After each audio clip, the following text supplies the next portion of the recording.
ఏదైతే ఎర్ర కాలువ మరి తెలంగాణ కొత్తగూడెం నుంచి ప్రారంభమై 185 కిలోమీటర్లు అంటే ఎగువన ఎర్ర కాలువ గాను దిగువన యనమదురు డ్రైన్ గాను పిలువబడేటువంటి ఈ యొక్క కాలువ ఏదైతే ఉందో పర్టికులర్ గా ఇక 95 కిలోమీటరు అనంతపల్లి బ్రిడ్జి దగ్గర నుండి నందమూరి అక్వడేట్ వరకు, అదేవిధంగా నందమూరి అక్వడేట్ దిగువన అంటే ఏదైతే నిడదవోలు, తాడేపల్లిగూడెం, తణుకు ప్రాంతాల్లో తీవ్రమైనటువంటి నష్టం ఈ ఎర్ర కాలువ వరదల వల్ల జరుగుతున్నటువంటి మాట వాస్తవం అధ్యక్ష.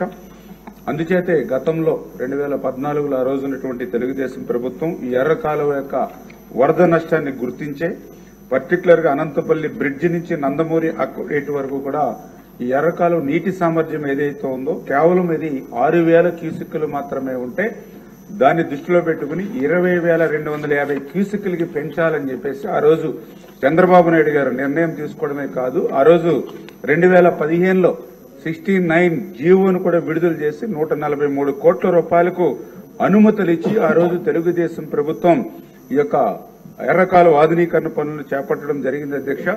2018 సంవత్సరానికి వచ్చే సమయానికి దగ్గర 80 నుండి 90% ఈ యొక్క ఆధునీకరణ పనులు పూర్తవుతున్నటువంటి దశలో 2018 ఆగస్టు నెలలో మరి తీవ్రమైనటువంటి తుఫాను ప్రభావం వల్ల ఆ రోజు ఏదైతే 150 నుంచి 410 మిల్లీమీటర్లు ఒక్క రోజులోనే ఎర్రకాలువ నదీ పరివాహక ప్రాంతంలో పడడం ద్వారా 1,00,000 క్యూసెక్కులకు పైగా నీరు మరి ఏదైతే పర్టికులర్ గా ఎర్రకాలువ మరియు దాని ఉపవాగులు ఏవైతే పులివాగు, బైనేరు, జల్లేరు, పొగొండ ఏదైతే ఇవన్నీ పొంగి ఆ రోజు ఈ యొక్క గట్ల మీద ప్రవహించి దగ్గర 98 ప్రాంతాల్లో గండ్లు కూడా పడి తీవ్రంగా ఆ రోజు 2018లో నష్టపోయినటువంటి పరిస్థితి అధ్యక్ష. వెంటనే ఆ రోజునటువంటి తెలుగుదేశం ప్రభుత్వం 5 కోట్ల రూపాయలు నిధులిచ్చి ఎమర్జెన్సీ వర్క్స్ గా ఆ రోజు కొంత టేకప్ చేయడం జరిగింది అధ్యక్ష.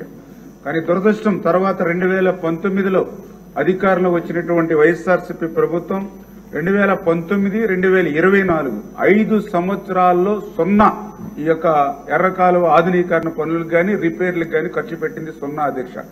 నేను ఎందుకు చెప్తున్నానంటే ఈ మాట ఏదైతే 2014, 2019 5 సంవత్సరాల్లో మనం 52 కోట్ల రూపాయలు ఖర్చు పెడితే వీళ్లు కనీసం 1% కాదు కదా, మరి కనీసం 0లో ఉండిపోయినటువంటి పరిస్థితి అధ్యక్ష.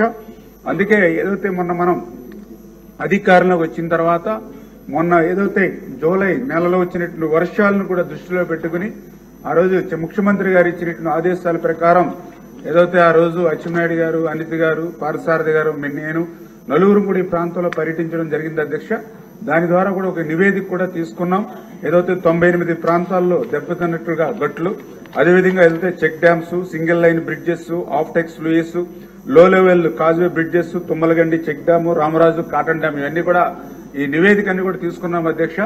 నిధుల సమస్య ఉన్నటువంటి పరిస్థితుల్లో 1 by 1 ప్రయారిటీ ఈ యొక్క ఎర్రకాలువ ఆధునీకరణ పనులకు ఇచ్చి, ఎందుకంటే ఇప్పుడే గౌరవ శాసనసభ్యులు శ్రీనివాస్ గారు చెప్పినట్లుగా ఏటా ఇన్పుట్ సబ్సిడీ నిమిత్తము లేకపోతే ఇతరత్ర సహాయ కార్యక్రమాలు అందించే నిమిత్తం కంటే ఆ యొక్క నష్టం జరిగేటువంటి పనులకి మనం నిధులు కేటాయిస్తే అటు ఇన్పుట్ సబ్సిడీ ఆదా చేసినట్టు అవుతాము, అదేవిధంగా రైతులకి నష్టం లేకుండా చేసుకెళ్తాం. కాబట్టి ఖచ్చితంగా ఈ ఎన్డీఏ ప్రభుత్వం ఎర్రకాలువ ఆధునీకరణ పనుల మీద కూడా దృష్టి పెడతాం అధ్యక్ష. Thank you. Next question.